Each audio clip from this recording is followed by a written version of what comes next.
10th anniversary this week of the war in Afghanistan.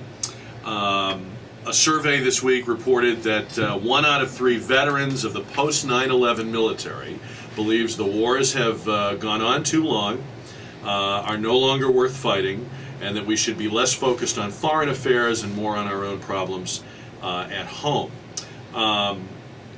Nearly half of the post-9/11 veterans said that the deployments were bad for their family relationships, had problems with their children. I know it's really hard to generalize. We're talking about a million, 2 million people, but do you think that in essence, as we hit this 10-year mark, does this sound about right to you?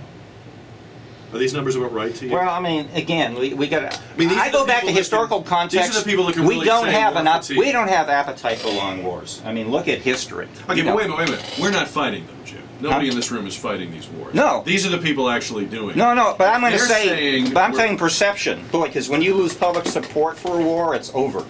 Okay. But when I hear people talk about war fatigue because they're tired of hearing about it or reading about it, that's not war fatigue. War fatigue is, I can't, literally, my body will not allow me to go back to that battlefield one more time. Right? Sure. And isn't that what we're seeing here? Absolutely. These are not anti-war people. These are not anti-deployment people. These are people who are saying, we can't do this anymore. Right?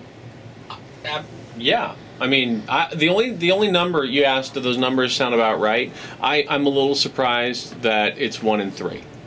You think it would be more? I was a little surprised. I thought that number would be higher because you interview soldiers and airmen and Marines coming back from Afghanistan, and I've been doing it for years.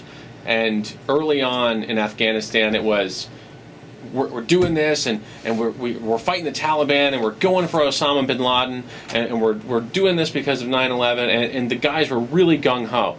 But over the years, as they came back, it was more, well, I need to go back because my guys are over there, and I got to protect my guys, and you could just see they were going back for their brothers in arms.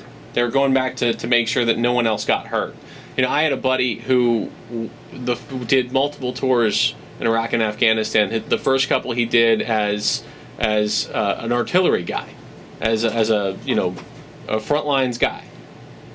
After his second, or I think maybe his third, he switched to a combat medic. And his reasoning was, I want to go there to help my guys. That's why he switched. And I think you see a lot of that in the guys that are going for multiple deployments. They're like, I'm not going back for ideology. What about the sort of inclination, I don't want to call it isolationism, but the inclination to be less involved in overseas stuff, to be less quick to deploy our military? That seems to be something some veterans are taking out of this experience. Are they right? Well, let me kind of synthesize what both JT and Jim had said. I think that you don't hear the enthusiasm that you did originally because there was a identifiable purpose to the mission. And I think, as Jack's talked about before, even on Gang of Four, what is our identifiable mission right now, our purpose to the mission? And it's not there. And so you could push your body more if you thought, by gosh, my sacrifice makes a difference. Might be over the next year. But right now, we're not telling them why their sacrifice makes a difference. We don't know. And that's it. We don't know. And so I understand the feeling. Yeah, I mean, Jack, don't kid yourself. I mean, the general public, sure, our sacrifice is nothing like those over there. There is war fatigue to the point that you almost tune it out, you don't think about it, it's not part of your life. It's war fatigue. Right now, our tolerance, I think we want short, quick, win wars. We want 60-day wars. Okay, but what we want is not, is really not comparable to what the people that actually have to do it. But don't remember political attitude issues. When you talk about what happened in Vietnam, I think the fact that it played out so long, it was the lack of political support altered the military outcome and the commitment. Let me bring a voice into this conversation of a soldier who has served. Kyle is on KTSA, calling us at 599-5555. Hey, Kyle, good morning. So when you hear this survey that was reported this week about post 9/11 veterans, and you are one, what do you think? Kyle's in the Air Force. the gentleman that said he thought the number would be higher. I wouldn't think it's 2 out of 3. It's definitely right that the deployments and being overseas away from family takes a toll. Not much, not to mention, the environment itself, being in a foreign country, fighting a war that's been going on for a decade now. How much of a factor is it, what we were saying here also, is it a factor at all that these wars started out with the the emotion and the visceral purpose of 9/11, and they've turned into, we're delivering pumpkin seeds to farmers in Afghanistan so they won't grow poppies, and we're trying to develop better water distribution in Kandahar, and I mean that you can't get as enthusiastic about that as you are about getting the people who attacked us on 9/11. You're spot on. That's exactly what started this. It was a lot of very patriotic flag waving. We're going out there for a good cause, and it has turned into more of a social mission, more of a social political outreach, and that's just not what soldiers are meant for. So how do you? We seem to fall into this trap. We've had political changes. We've had a change of administration. You can't say it's all been under the same watch, but we seem stuck there in terms of our politicians. How do you avoid the trap? How do you use the military to do something but avoid the trap of it becoming a perpetuating mission? I think from the start, the clearly defined goal and exit strategy is key, and we didn't have that going into Iraq or Afghanistan.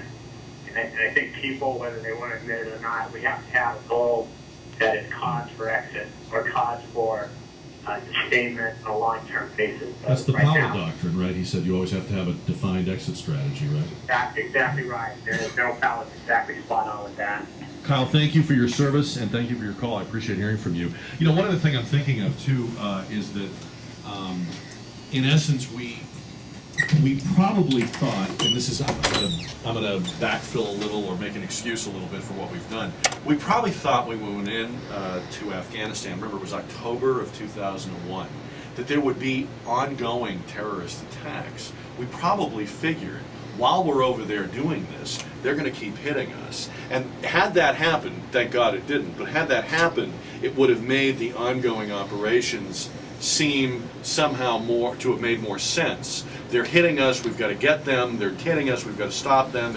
But in fact, what happened was they never followed on with an attack on this country successfully. And so increasingly, that war was all over there. It was entirely located over there. It wasn't here as it was on September 11th, 2001. Well, when I go back, we had it where I was on a gang before, right after bin Laden was taken out. And you were talking about, well, isn't this the time to exit? And I think that once that opportunity passed, who has defined our mission over there? Nobody. I mean, and we're just limping along because I don't know if somebody's afraid that if we pull out, it looks like that they're being soft on foreign affairs, and so we're letting people die for that reason. There is a withdrawal currently ongoing in Afghanistan. We're trying to get out, but when you have that force supplant the police force that's already there, and when you have a government that's as endemically corrupt as Afghanistan, they don't want to leave and have it immediately return to being a breeding ground for the same type of thing. So they're trying to get that set up. It's just, it's hard. You guys are making great points. I gotta hold you way over for the break. 11:28. We're back with Gang of Four on 550 KTSA. All right, so why aren't we going